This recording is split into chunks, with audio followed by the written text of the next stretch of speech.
Welcome to Side Notes. I'm at the Toronto Webfest 2014. Please enjoy the interviews. Thank you so much. I'm here with Jason from Out with Dad. Jason, thank you so much for your time. Thank you for having me. Will quickly tell us a little bit about your web series? Out with Dad is it's in the midst of its third season right now. We're releasing about a teenage girl and her single dad, and it's at a time when she's been coming to terms with sexuality and coming to terms with coming out of the closet, and it's also being told from his perspective too. How important do you think that your web series is with today's society? Well, when I first set out to make the show, I thought it was important because the idea crossed my mind, and I wondered, is there anything else like that? And I did a little bit of research, and I found there was nothing like that. And in fact, I even found some of the resources available for, say, for a parent whose child, they might think is coming out or wants to come out. There's very limited resources there as well. In fact, some of them is very negative too. It's like, here's how you make your kids straight, things like that, right?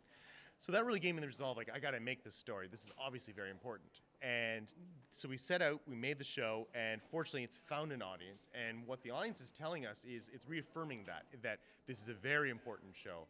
I mean, we've been told that it's changed a lot of people's lives. We've had some young people tell us, like, last year I was at a time where I, didn't think I wanted to live anymore.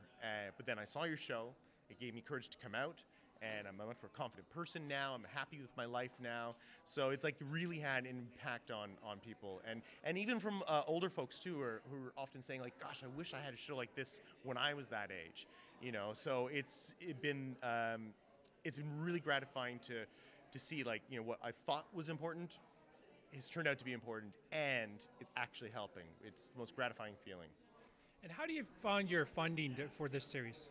Well, in the beginning, it was just out of pocket. I mean, fortunately, I'm a corporate video maker. That's my day job, right? So I already have a lot of film gear, and a lot of other resources. Like, I have friends who just want to help out. I got to meet a bunch of great actors that were just, they were brand new actors, fresh out of acting school, and they wanted to put stuff on the reel. So it was really good for all of us to, like, introduce ourselves into the professional world. So we worked for free, basically. So that was for seasons 1 and 2. But for third season, we're like, okay, we're professionals. We should be paying ourselves, So that's what we did, is we just basically asked the audience, would you guys be willing to chip in and help us pay for season 3? And that's what they've done. We're not done fundraising, there's still like a third of our post-production budget is not accounted for. So we're still asking the audience, hey, can you chip in? And they are, just last night someone donated $10, and that $10, when more and more people do that, that goes a long way. Or the other day was someone donated $100, like it's really, it kind of goes back to, is it an important show?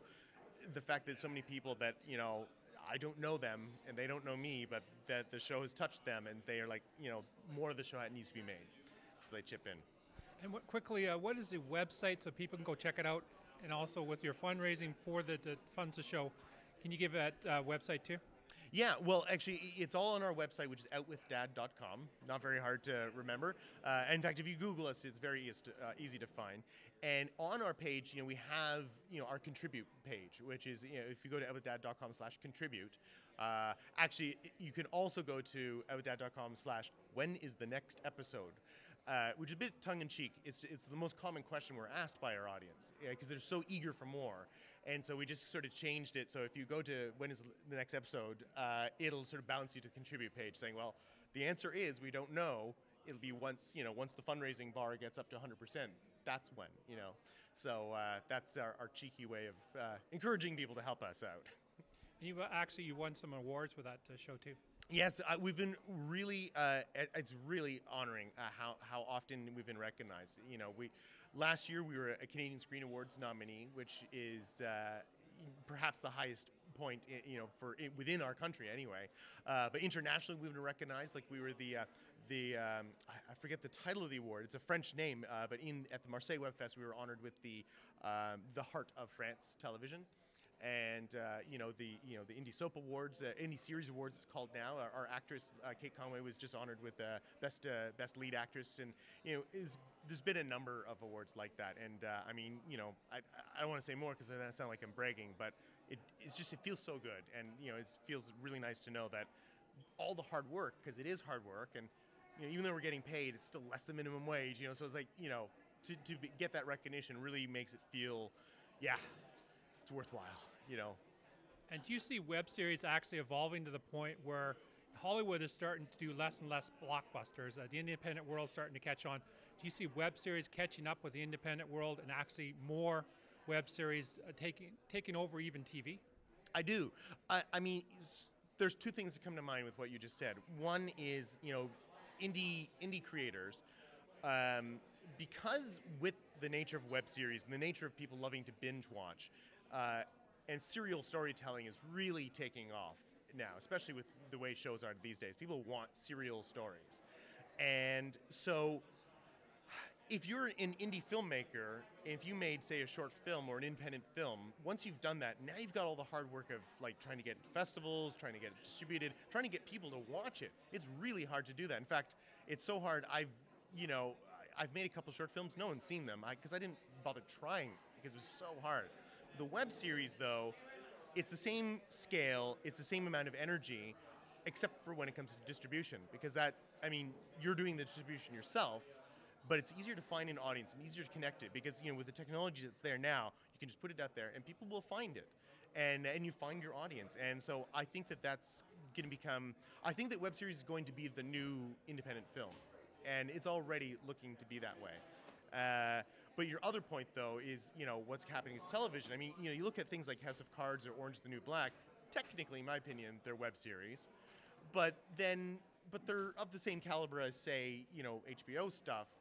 And you're watching on the big screen in your house. I don't use the word television because television denotes a whole industry, right? So, but is it a web series? Was it streamed over the internet? Well, or is it through cable, through antenna? At some point, that's not going to matter. The point is you're watching it on the big screen in your house.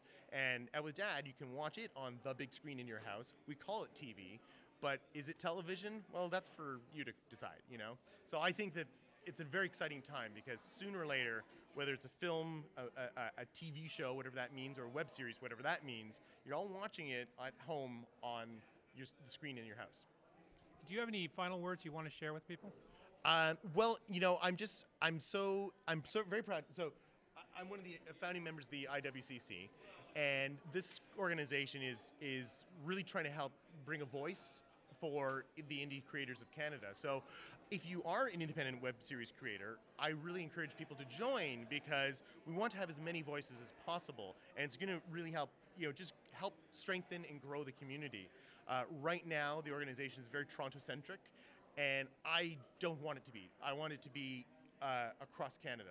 Right now, the new board, every board member, save one, is from Toronto. The other one is from Vancouver. So I'm glad we finally have someone from outside of Toronto. But I really want to grow outside of Toronto, and that's really important. So that's my final comment. Thank you for your time, Jason. Thank you very much. I appreciate it.